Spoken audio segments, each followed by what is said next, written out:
મારું નામ જનક મહેતા છે. હું આ શ્રી બી એ ડાંગર હોમિયોપેથિક મેડિકલ કોલેજનું મેનેજિંગ ટ્રસ્ટી છું. અમે 22 વર્ષથી આ કોલેજ ચલાવીએ છીએ. છેલ્લા 3 વર્ષ પહેલાં અમે એક ડૉક્ટર આર કે મિશ્રાને પ્રિન્સિપાલ તરીકે રાખેલા.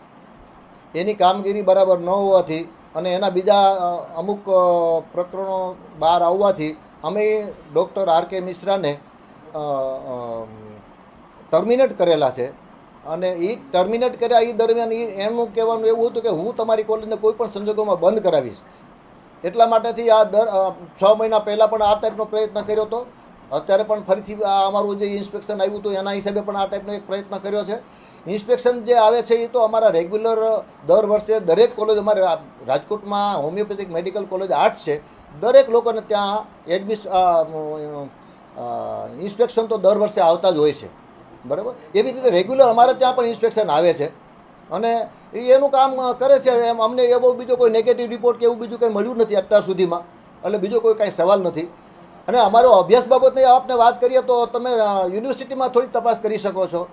જે છેલ્લા 10 વર્ષમાં ઓછામાં ઓછા 6-7 વખત અમારા વિદ્યાર્થીઓ ગોલ્ડ મેડાલિસ્ટ તરીકે યુનિવર્સિટીમાંથી ફર્સ્ટ આવેલા છે. એ પણ તમે તપાસ કરી શકો. છેલ્લે હમણાં 3 દિવસ પહેલાં અમારું રિઝલ્ટ આવ્યું થર્ડ યરવાળાનું.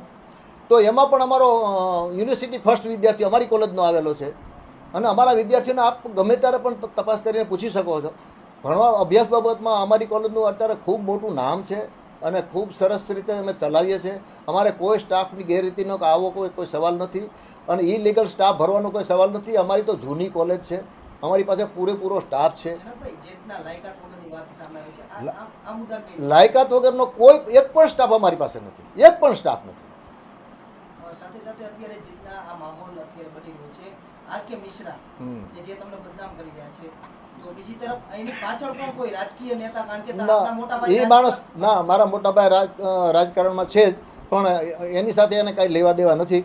અને ડૉક્ટર આર કે મિશ્રા છે ને એ માણસ જ એ ટાઈપનો એક ઓલા ડંખીલો સાપ જેવું છે. એ જેની પાછળ પડે એની જૂનો ભૂતકાળ પણ એવો છે. આપણે એના ભૂતકાળમાં આપણે નહીં જઈએ, આપણે આપણા પૂરતું જ સીમિત રાખીએ. એ માણસને આપણે જે કાઢ્યો ને એનો મુખ્ય બીજો એ છે, એ સિવાય બીજો કોઈ પ્રયત્ન નથી.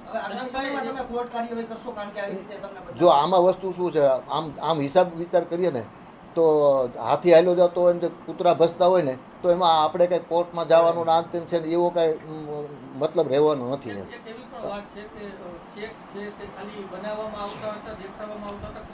અરે ભાઈ, મારી વાત સાંભળો. એના માટે યુનિવર્સિટી પણ છે અને અમારું આ NCH કાઉન્સિલ પણ છે. એ લોકો રેગ્યુલર બધી જ તપાસ કરતી હોય છે.